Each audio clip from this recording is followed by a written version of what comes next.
Hello साथियों, आज हम मगध का उत्कर्ष पढ़ेंगे, यानी मगध साम्राज्य के बारे में आज हम अध्ययन करेंगे। तो अगर आपको मेरा वीडियो अच्छा लगेगा तो आप इसको लाइक करेंगे, शेयर करेंगे, सब्सक्राइब करेंगे और जो भी कमियां होगी आप कमेंट जरूर करेंगे। तो इसी के साथ हम शुरू करते हैं मगध का उत्कर्ष। हम देखेंगे 6ठी शताब्दी ईसा पूर्व में 16 महाजनपद हुए, यानी भारत में 16 महाजनपद थे और वो जितने महाजनपद थे सभी में शक्तिशाली मगध महाजनपद था। और मगध महाजनपद बिहार में स्थित है और जो पटना और गया का जो क्षेत्र है, वर्तमान में पटना और गया का जो क्षेत्र है वही प्राचीन यानी 6ठी शताब्दी ईसा पूर्व में मगध महाजनपद हुआ करता था, यानी पटना और गया। आज देखेंगे पटना और गया से अनेक जिले बन गए हैं। तो वर्तमान पटना और गया का जो क्षेत्र है वही मगध महाजनपद का क्षेत्र था। तो हम देखेंगे कि मगध का प्रथम वंश, मगध साम्राज्य का प्रथम राजवंश हर्यक राजवंश था। कौन सा राजवंश? हर्यक राजवंश। और ये हर्यक राजवंश था, इसके संस्थापक बिंबिसार थे और बिंबिसार ने 544 ईसा पूर्व से 492 ईसा पूर्व तक शासन किया, यानी कुल 52 वर्षों तक शासन किया। और ऐसे में हम देख लेंगे कि हर्यक राजवंश है, इन्होंने हर्यक राजवंश कुल मिलाकर के 544 ईसा पूर्व से 412 ईसा पूर्व तक शासन किया था। यानी कि हर्यक राजवंश में अनेक राजा हुए, अनेक राजाओं ने 544 ईसा पूर्व से लेकर के 412 ईसा पूर्व तक शासन किया। हम देखेंगे कि ये जो बिंबिसार है, बिंबिसार ने अपनी राजधानी यानी मगध की प्रथम राजधानी गिरिब्रज थी, यानी कि बिंबिसार ने अपनी राजधानी गिरिब्रज को बनाया और गिरिब्रज जो है मगध की प्रथम राजधानी थी। और बिंबिसार को श्रेणी के नाम से जानते हैं। आगे हम देखेंगे मगध साम्राज्य की महत्ता, यानी मगध साम्राज्य का महत्व स्थापित करने वाला प्रथम व्यक्ति था तो वो था बिंबिसार।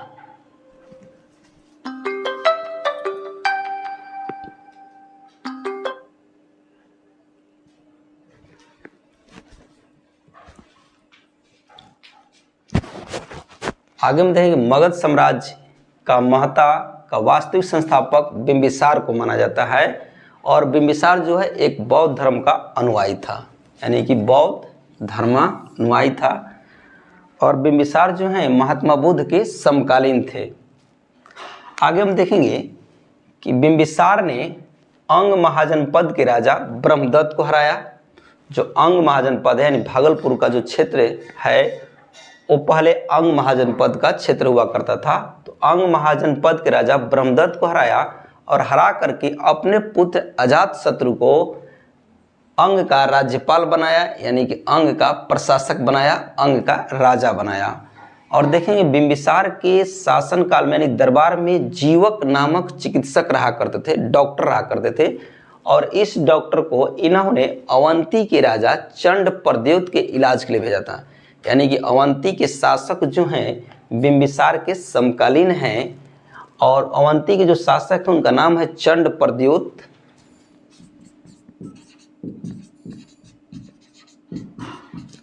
चंड प्रद्योत की सेवा में यानी कि चंड प्रद्योत के इलाज करने के लिए बिंबिसार ने अपने डॉक्टर, अपने चिकित्सक जीवक को अवंती भेजा। ये अवंती के राजा थे। अवंती जो महाजनपद था मध्य प्रदेश में, उसके ये राजा हुआ करते थे। अब इसके आगे हम देखेंगे कि बिंबिसार ने अनेक महाजनपदों से वैवाहिक संबंध स्थापित किया था, यानी विवाह किया था। पहली शादी उन्होंने कौशल देवी से किया और ये जो कौशल देवी हैं, कौशल महाजनपद के राजा प्रसेनजीत की बहन थी। किसकी बहन? प्रसेनजीत की बहन थी। जब प्रसेनजीत से शादी करते हैं बिंबिसार तो ऐसे में प्रसेनजीत की बहन से शादी करते हैं, यानी कि कौशल देवी से जब शादी करते हैं बिंबिसार तो प्रसेनजीत जो है बिंबिसार को काशी का प्रदेश देते हैं, यानी काशी महाजनपद दहेज के रूप में बिंबिसार को प्राप्त होता है। फिर आगे देखेंगे दूसरी शादी जो है बिंबिसार ने लिच्छवी राजकुमारी चेलना के साथ किया था, जो चेटक की बहन थी। और तीसरा विवाह बिंबिसार ने क्षेमा से किया था, और ये जो क्षेमा है मध्य देश की।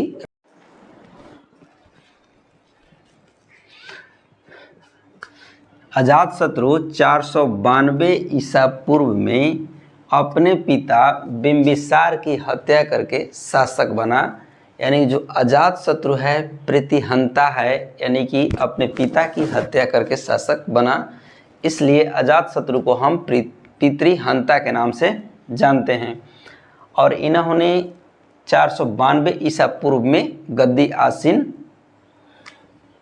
किया, 492 ईसा पूर्व में मगध का शासक बना।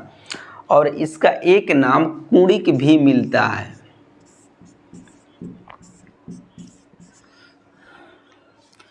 तो हम देखेंगे कि अजातशत्रु के शासन काल में ही महात्मा बुद्ध की मृत्यु हुई थी।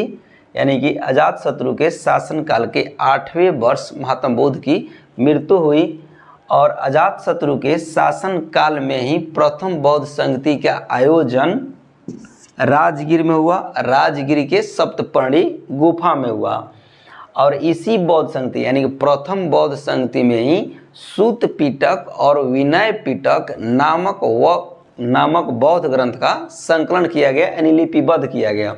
यानी विनय पिटक और सूत पिटक का जो संकलन है लिपिबद्ध है, वो प्रथम बौद्ध संगति में ही किया गया।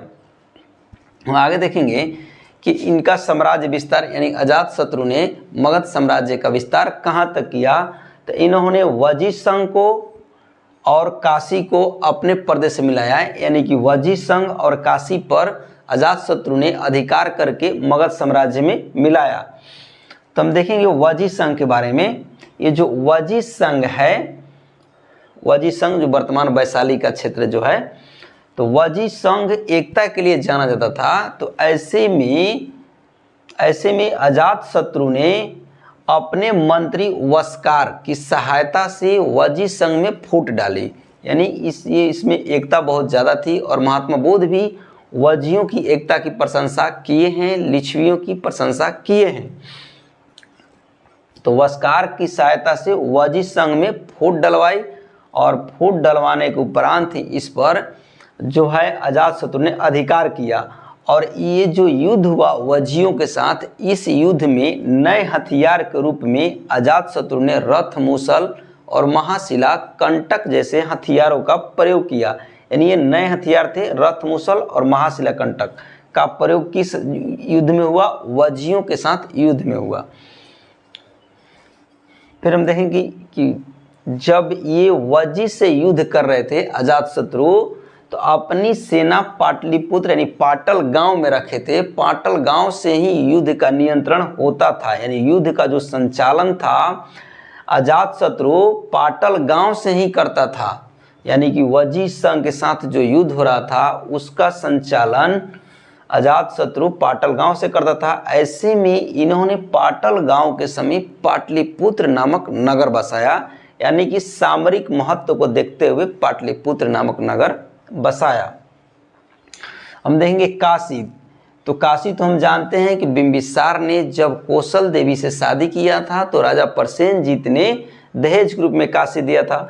लेकिन जब अजातशत्रु अपने पिता की हत्या कर देते हैं, यानी कि जब पिता बिंबिसार की हत्या कर देता है अजातशत्रु, ऐसे में प्रसेनजीत गुस्सा करके जो प्रदेश दिए थे दहेज में बिंबिसार को, यानी काशी का प्रदेश बिंबिसार को दिए थे, तो ऐसे में काशी को छीन लेते हैं, यानी काशी पर प्रसेनजीत अधिकार कर लेते हैं।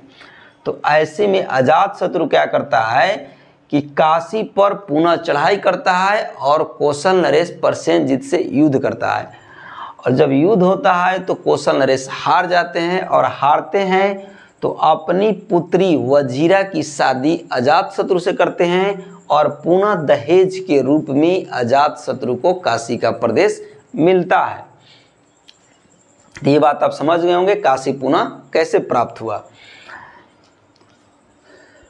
फिर इसके आगे हम देखेंगे कि मगध वंश यानी कि अजातशत्रु के बाद उदयीन जो है शासक बनता है, या इसको उदयीन भी कह सकते हैं। और उदयन ने अपने पिता अजातशत्रु की हत्या करके ही शासक बना। यानी अजातशत्रु जैसे अपने पिता की हत्या किए, वैसे ही उदयन ने अपने पिता की हत्या करके शासक बना। कब बना? 460 ईसा पूर्व में बना। यानी कि अजातशत्रु देखेंगे यहाँ पर 32 वर्ष तक अजातशत्रु शासन करते हैं। 460 ईसा पूर्व में उदयन शासक बना और इन्होंने 444 ईसा पूर्व तक शासन किया मगध में। और ये जो है पाटलिपुत्र को अपनी राजधानी बनाया। यानी पाटलिपुत्र को राजधानी बनाने वाला प्रथम शासक कौन था? तो उदयन था। यानी कि मगध की जो दूसरी राजधानी है पाटलिपुत्र, किसने बनाया? उदयन ने बनाया। हम देखेंगे पाटलिपुत्र को कुसुमपुरा और कुसुम ध्वज के नाम से भी जानते हैं। कुसुमपुरा भी कहते हैं, कुसुम ध्वज के नाम से भी इसको जानते हैं। और जो उदयन है जैन धर्मावलंबी है, जैन धर्म को मानता है। हम देखेंगे कि हर एक वंश का अंतिम शासक नागदशक था, जिसको दर्शक भी कहा गया है। और दर्शक का एक अमात्य था। अमात्य मीन्स उच्च अधिकारी शिशुनाग। नागदशक का उच्च अधिकारी शिशुनाग था और शिशुनाग ने नागदशक को पदच्युत कर दिया, यानी गद्दी से हटा दिया और गद्दी से हटा करके स्वयं राजा बन गया। यानी कि शिशुनाग जो है नागदशक हटा करके राजा बना।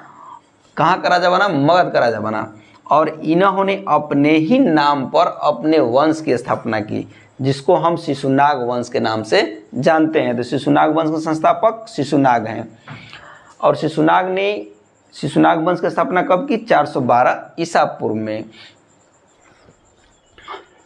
तो देखेंगे शिशुनाग वंश 412 ईसा पूर्व से 344 ईसा पूर्व के बीच शिशुनाग वंश का शासन मगध में रहा।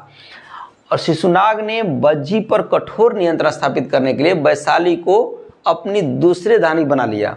यानी कि मगध की दूसरी राजधानी वैशाली कब बनी? तो शिशुनाग के शासनकाल में बनी। और शिशुनाग ने अवंती और वत्स, ये जो दो महाजनपद हैं, इस पर अधिकार कर लिया और इसको मगध साम्राज्य में मिला लिया।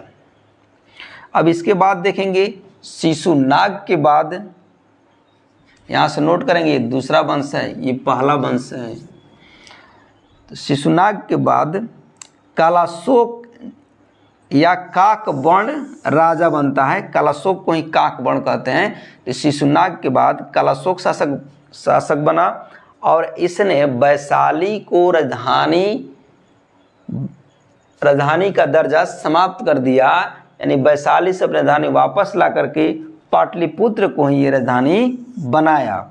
और इसी के शासनकाल में द्वितीय बौद्ध संगति, तो यहाँ पर जो द्वितीय बौद्ध संगति हो रही थी, तो इस बौद्ध संगति में बौद्ध भिक्षुओं में मतभेद हो जाता है। और मतभेद होने के बाद बौद्ध जो धर्म है दो संप्रदायों में बढ़ जाता है। यानी बौद्ध धर्म दो संप्रदाय में बढ़ता है, स्थावीर एवं महासांघिक के रूप में बढ़ जाता है। हम देखेंगे कि शिशुनाग वंश का अंतिम शासक नंदीवर्धन था। नंदीवर्धन शिशुनाग वंश का अंतिम शासक। तो हम देखेंगे कि शिशुनाग वंश के बाद नंद वंश की स्थापना होती है। और नंद वंश का जो शासन है 344 ईसा पूर्व से 324 या 323 ईसा पूर्व के बीच नंद वंश का शासन मगध में रहता है। और नंद वंश के जो राजा हैं शूद्र थे। और नंद वंश का संस्थापक महापद्यम नंद था। और महापद्यम नंद को उग्रसेन भी कहा गया है। महापद्यम नंद ने अनेक उपाधियां धारण की, जैसे सर्व क्षत्रांतक यानी क्षत्रियों का नाश करने वाला, भार्गव यानी कि परशुराम के दूसरे अवतार, एकराट एक छात्र जैसी उपाधियां जो है महापद्यम नंद ने धारण किया था। आगे हम देखेंगे कि महापद्यम नंद ने कलिंग में नहर का निर्माण भी करवाया था, नहर भी खुदवाई थी।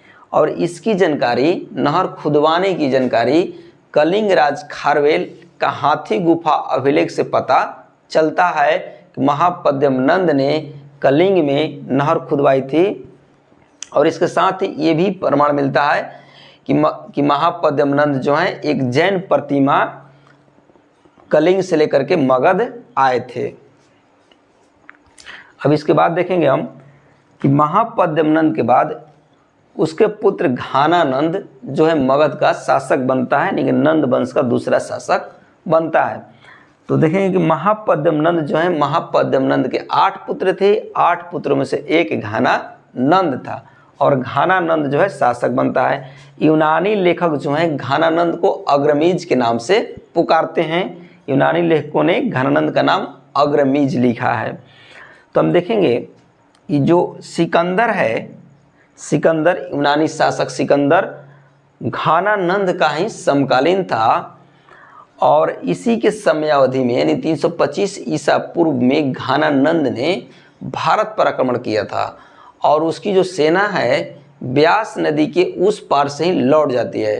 तो ऐसा माना जाता है कि घानानंद की जो सेना थी बहुत शक्तिशाली थी, उसके डर से जो सिकंदर है भारत के अंदरूनी क्षेत्रों में प्रवेश नहीं किया।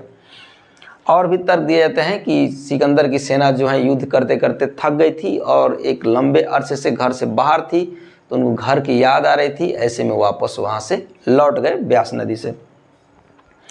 आगे हम देखें कि जो घानानंद हैं, घानानंद के दरबार में ही चाणक्य को अपमानित किया गया था। 323 आगे देखेंगे 323 ईसा पूर्व में चंद्रगुप्त मौर्य ने अपने गुरु चाणक्य की सहायता से घानानंद को युद्ध में हराया और हरा करके एक नए राजवंश मौर्य वंश की स्थापना की, यानी चंद्रगुप्त ने मौर्य वंश की स्थापना की। एक बात और नोट करेंगे, ये जो घानानंद हैं, इन्होंने घानानंद जो है बहुत धनवान राजा था। इन्होंने गंगा की तलहटी में बहुत सारा धन छिपा करके रखा था। तो इसके बाद हम देखेंगे कि हर्यक वंश का प्रथम शासक थोड़ा सा नोट कर लें, बिंबिसार।